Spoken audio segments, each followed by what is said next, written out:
भारत के स्थलाकृतिक प्रदेशों के अध्ययन में आज तटवर्ती मैदानों का अध्ययन हम करेंगे। प्रायद्वीपीय उच्च भूमि या प्रायद्वीपीय पठार के दोनों किनारों पर विभिन्न चौड़ाई वाले तटीय मैदान पाए जाते हैं। पूर्वी तटीय मैदान और पश्चिमी तटीय मैदान। इन तटीय मैदानों में पूर्वी तटीय मैदान अधिक विस्तृत है। पूर्वी तटीय मैदानों की जलवायु भी अपेक्षाकृत अधिक शुष्क है, जबकि पश्चिमी तटीय मैदान ज़्यादा सक्रिय है। यहाँ की जलवायु भी ज़्यादा आर्द्र है। नदियाँ और नदियों की छोटी बड़ी नदी नाले पश्चिमी घाट से उतरकर पश्चिमी तट पर तेजी से प्रवाहित होते हैं और अपरदन का कारक बनते हैं।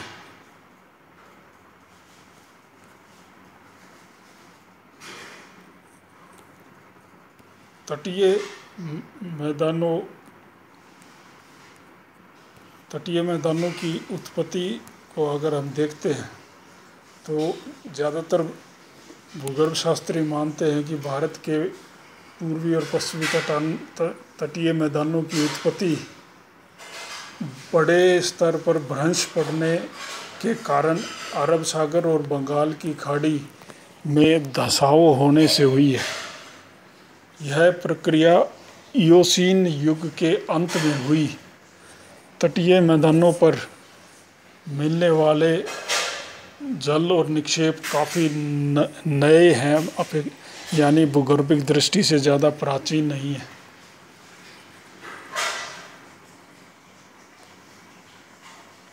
ऐसा बताया गया है कि भारत के पूर्वी तथा पश्चिमी तटीय मैदानों की रचना अलग अलग भूगर्भिक काल में हुई है। पश्चिमी तटीय मैदान अपेक्षाकृत अधिक पुराना माना जाता है। भारतीय तटीय मैदानों का वर्गीकरण देखें तो इसे 3 भागों में बांटा जाता है। एक गुजरात का तटीय मैदान, दूसरा पश्चिम तटीय मैदान और तीसरा पूर्वी तटीय मैदान। गुजरात का तटीय मैदान भारत का तटीय मैदानों में सर्वाधिक चौड़ाई वाला मैदान है। इसकी कुल क्षेत्रफल 1.80 लाख वर्ग किलोमीटर के करीब है।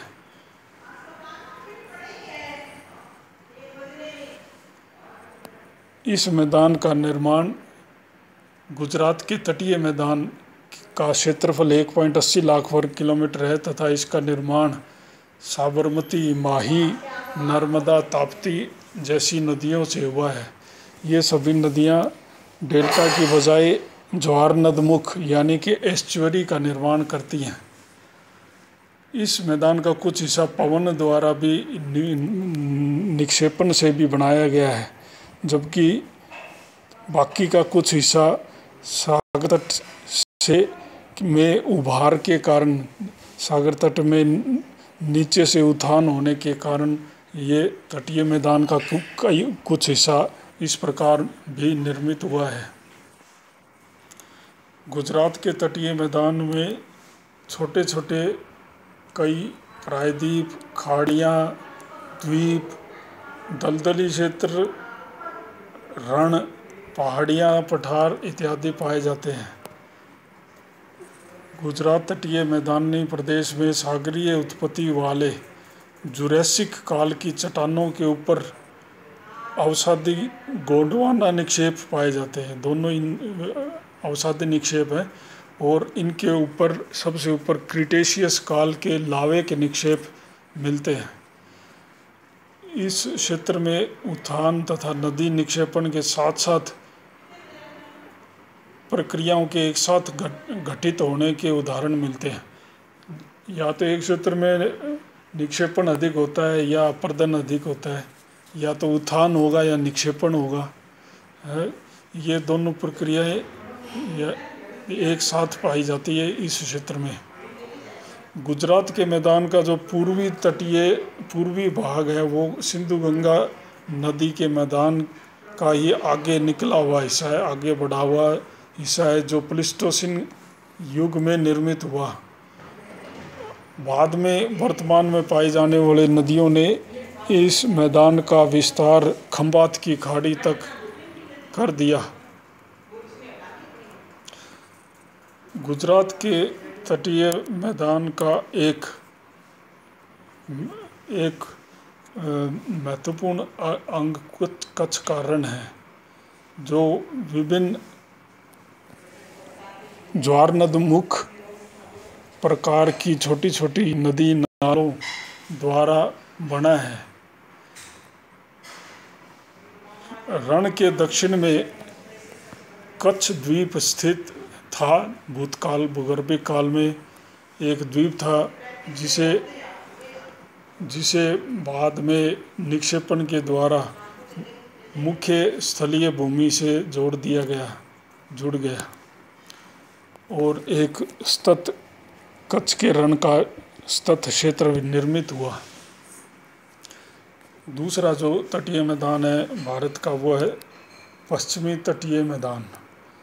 इस संकरे मैदानी भाग का क्षेत्रफल अपेक्षाकृत कम यानी कि 64,000 वर्ग किलोमीटर है। इसके पूर्व में पश्चिमी घाट यानी सह्याद्री की पहाड़ियाँ एवं पश्चिम में अरब सागर स्थित है और इनके बीच में ये पश्चिमी तटीय मैदान 10 से 80 किलोमीटर की चौड़ाई में पाया जाता है। इस मैदान की ऊंचाई अधिकांशतः 150 मीटर से कम है, लेकिन कहीं कहीं 300 मीटर से अधिक भी पाई जाती है।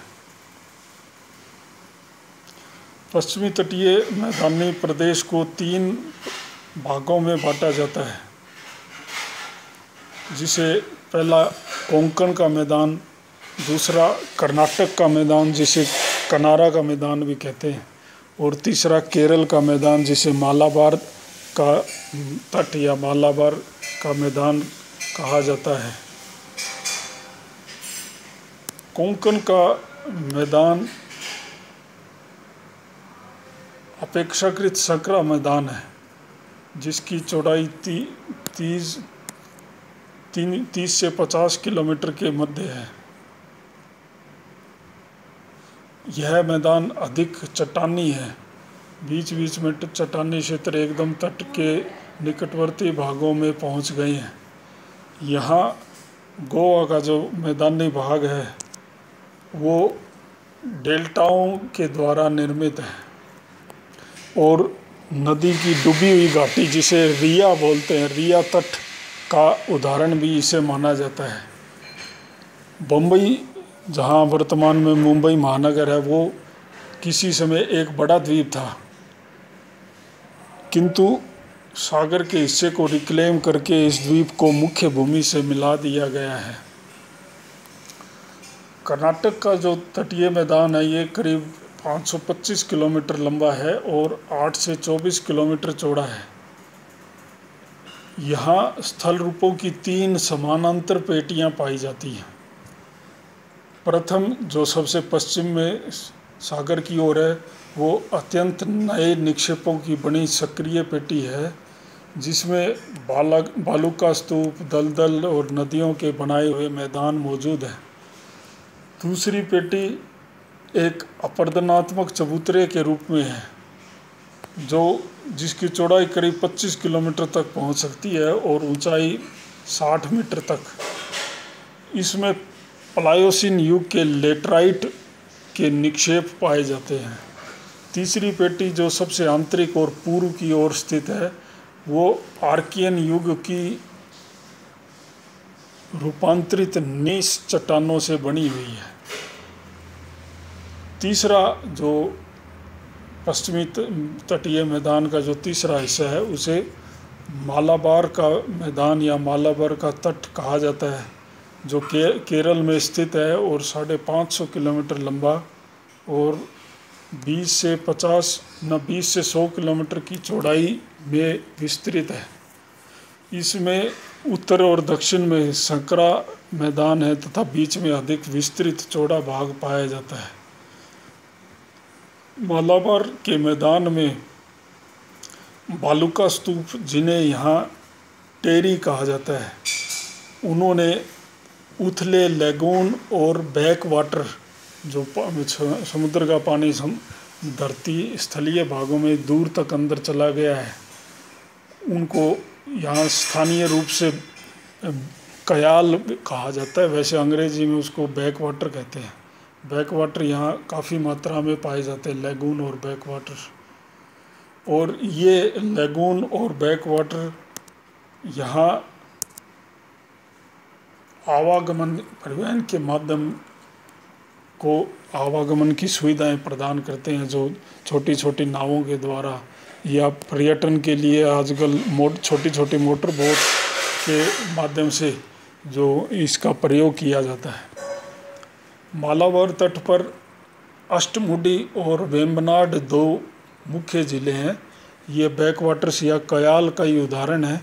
इनमें वेम्बनाड झील की लंबाई करीब 75 किलोमीटर है और चौड़ाई 5 से 10 किलोमीटर है। इसके एक तरफ सागर की ओर 55 किलोमीटर लंबा स्पिट पाया जाता है, सागर की लहरों द्वारा जो निक्षेपित हो गया और जिससे इस झील नुमा आकृति का निर्माण हुआ है। जहाँ इस वेम्बनाड झील का मुख्य प्रवेश द्वार है, वहीं कोचीन बंदरगाह प्राकृतिक बंदरगाह के रूप में वहीं पर उसकी अवस्थिति पाई जाती है। तीसरा जो वो प्रमुख मैदानी प्रदेश है, वो है पूर्वी तटीय मैदान। पूर्वी तटीय मैदान अपेक्षाकृत अधिक चौड़े हैं तथा इसलिए इनका क्षेत्रफल भी अधिक है। 1.02 लाख वर्ग किलोमीटर में ये फैले हैं, ओडिशा, आंध्र प्रदेश और तमिलनाडु राज्यों में।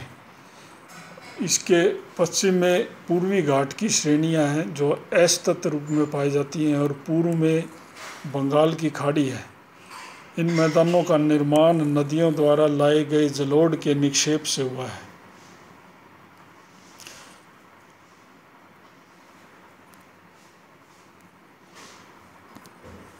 तमिलनाडु का जो मैदान है वो 750 किलोमीटर लंबा और करीब 100 किलोमीटर की चौड़ाई में सुदूर दक्षिण में कुमारी अंतरीप से लेकर आंध्र प्रदेश की तमिलनाडु से जो सीमा बनती है उसके पास स्थित पुलिकट झील तक पाया जाता है। यहाँ इस मैदान में कावेरी का डेल्टा और पुलिकट लैगून दो महत्वपूर्ण स्थलाकृतियाँ हैं। दूसरा है आंध्र का मैदान। इसका विस्तार पुलिकट झील से लेकर ओडिशा के बेरहामपुर नामक स्थान के बीच है, इस इतनी लंबाई में स्थित है। इस मैदान में गोदावरी और कृष्णा नदियों का डेल्टा पाया जाता है जो काफ़ी सागर की ओर आगे बढ़ा हुआ है। इन दोनों के कंबाइंड या संयुक्त डेल्टाई प्रदेश के बीच में एक कोलेरू झील है। ये कोलेरू झील वस्तुतः एक पुरानी लैगून है जो इन दोनों नदियों के डेल्टाओं के समुद्र की ओर वृद्धि करने से अब काफ़ी आंतरिक स्थिति में आ गई है। तीसरा जो पूर्वी मैदानों का तीसरा हिस्सा है उसे ओडिशा का मैदान भी कहा जाता है। ओडिशा का मैदान या उत्कल तटीय मैदान कहते हैं। इसे पूर्वी तटीय भाग के उत्तरी हिस्से को कई बार उत्तरी सरकार भी कहा जाता है बंगाल और उड़ीसा में, जबकि तमिलनाडु के तटवर्ती मैदान को कोरोमंडल तट भी कहते हैं। तो ओडिशा का मैदान या उत्कल तटीय मैदान 400 किलोमीटर की लंबाई में अपेक्षाकृत सपाट तटरेखा लिए हुए है। यहाँ भालुका स्तूपों के क्षेत्र भी दिखाई पड़ते हैं और यह मैदान सागर से उभरने के कारण, ऊपर उठने के कारण निर्मित हुआ है। महानदी इस क्षेत्र की प्रमुख नदी है जो यहाँ अपना डेल्टा बनाती है। इस मैदान की चौड़ाई अपेक्षाकृत अधिक है, 100 किलोमीटर है। डेल्टाई महानदी के नदी के डेल्टाई भाग के दक्षिण की ओर भारत की सबसे बड़ी लैगून झील जिसे चिल्का कहते हैं वो मौजूद है, जिसकी लंबाई करीब 70 किलोमीटर और चौड़ाई 8-9 किलोमीटर है। पश्चिमी बंगाल और ओडिशा के तटीय मैदान वेदिकाओं से युक्त है, यानी कि वो अलग अलग ऊंचाई के स्तरों वाले हैं, जो यहाँ उत्थान, इस प्रदेश में भूमि के उत्थान को दर्शाते हैं। इन मैदानों के आंतरिक भाग की ओर उड़ीसा में मयूरभंज का मैदान है, जो आंशिक रूप से निक्षेपण और आंशिक रूप से अपरदन के कारण निर्मित हुआ माना जाता है। अगर हम पश्चिमी तटीय मैदानों और गुजरात के तटीय मैदानों की बात करें तो गुजरात के तटीय मैदानों में हम पूर्वी जो भाग है, खासकर ये क्षेत्र, ये सिंधु गंगा नदी के मैदान का ही विस्तृत आगे की ओर बढ़ा हुआ हिस्सा है। इसका ही आगे विस्तार साबरमती और माही जैसी नदियों ने खंबात की खाड़ी तक कर दिया है आजकल वर्तमान में। दूसरा जो गुजरात के मैदान का दूसरा हिस्सा है वो कच्छ का क्षेत्र है। कच्छ के क्षेत्र, पहले कच्छ अलग द्वीप था करीब इस क्षेत्र में, और उसके बीच में निक्षेपण होने से ये एक सतत क्षेत्र बन गया है, सतत फैला हुआ क्षेत्र बन गया है। गुजरात के तट का एक महत्वपूर्ण हिस्सा ये काठियावाड़ का तट है। काठियावाड़ का तट, जिसके बीच में गिरनार की पहाड़ियाँ और पठारी भाग भी आता है। इस काठियावाड़ के तट के पूर्व की ओर गुजरात का पूर्वी जो तटीय मैदान है वो नर्मदा और ताप्ती नदियों द्वारा निर्मित माना जाता है। इस गुजरात के मैदान के दक्षिण की ओर, गुजरात के मैदान के दक्षिण की ओर पश्चिमी तटीय मैदान स्थित है, जिसे उत्तरी भागों में गोवा तक लगभग के भाग को हम कोंकण तट कहते हैं। महाराष्ट्र और गोवा और थोड़ा बहुत कर्नाटक का हिस्सा आता है। इसके दक्षिण में जो तटीय मैदान है वो कर्नाटक का तट या कनारा तट भी बोलते हैं, वो माना जाता है, उसको कनारा तट कहा जाता है या कर्नाटक तट। और इन दोनों के दक्षिण में केरल राज्य के भीतर जो मैदानी भाग है वो मालाबार तट कहलाता है, जो कि पृथ्वी सागर से निक्षेपण, सागर में निक्षेपण के कारण उभरने से बना है, सागर से बाहर उभरा है और उसके कारण उसका निर्माण हुआ माना जाता है।